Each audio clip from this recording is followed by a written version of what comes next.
Why, hello there! So today I am going to be finishing up the end of my sketchbook with a drawing that I've been meaning to do for a while now.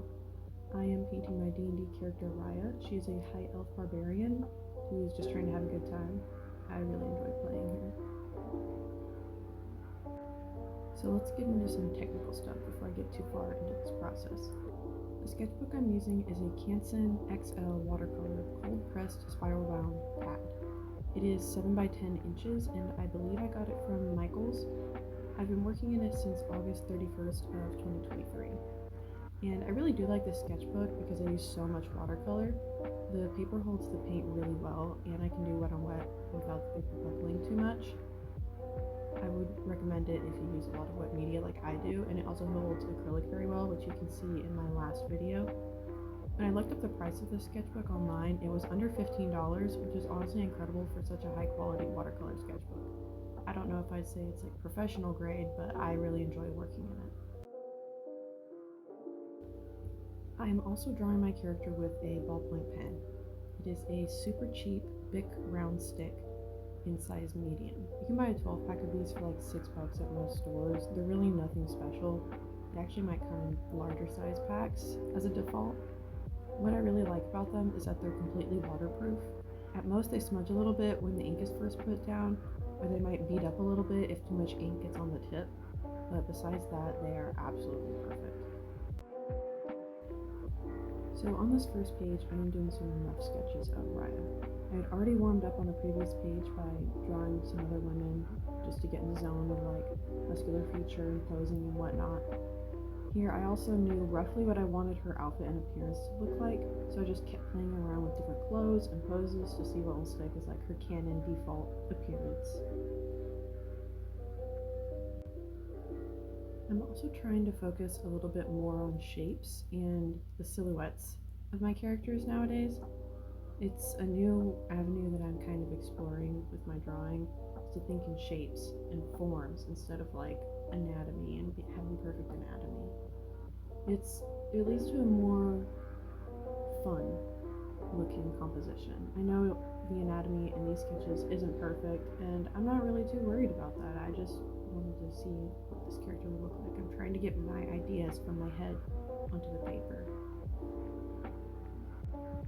So now that I've started here on the watercolors, you can see that I'm actually swatching my colors on the far left side of the page.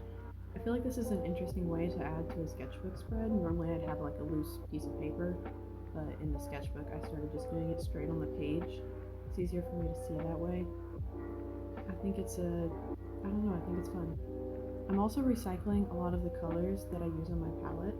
I actually don't clean it off very often, partially because I'm lazy and partially because I think it helps me get some very unique colors instead of using paints that are like straight from the tube.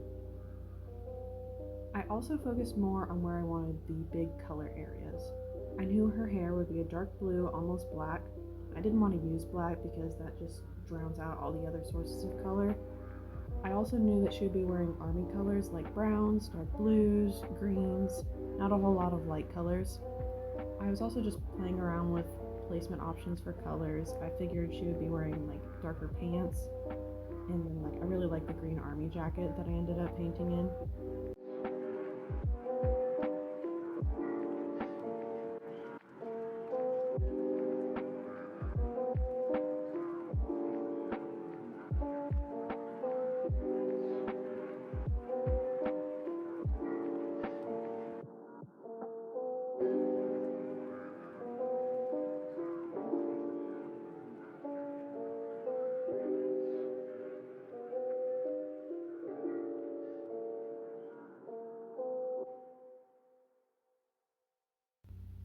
One fun thing I do here at the end is I use the same shade of blue as just a basic shadow layer on all of these sketches. I feel like it helps unite the page and creates an aesthetic sketchbook spread. Normally I'm not too concerned with that. It's also a little lazy, it's a little cheap. Adding shadows can immediately pull your drawings together and make them look a bit more thought out, more fancy. They just look better, I believe. And I love blue as a shadow color.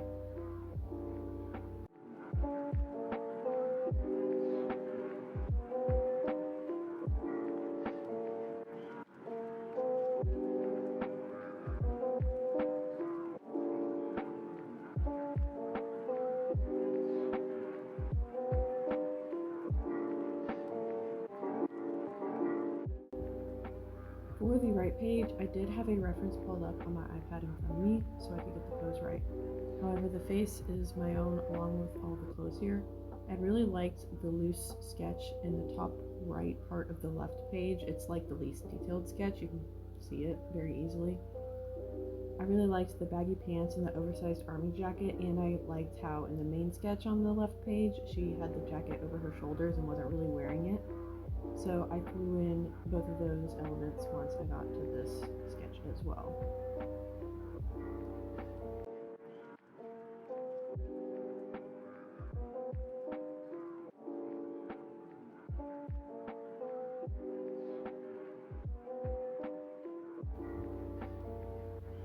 While I'm designing her clothes, you can kind of see one of the downsides of drawing with a pen. I decided on putting the jacket on her after I'd already drawn the arms, so you can still see her arms underneath the jacket. It's not supposed to be transparent, but it kind of looks like it. But again, this is just like a little sketch in my sketchbook. I was really searching to design the character. I'm not too concerned about it being the most professional looking. I wanted the colors, the clothes, silhouettes, layouts, all that sort of thing, and not, perfection. And now I'll just keep quiet for a minute and let you watch the time lapse and the painting. Enjoy.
almost done with this page here, so thank you for watching, and I hope you have a wonderful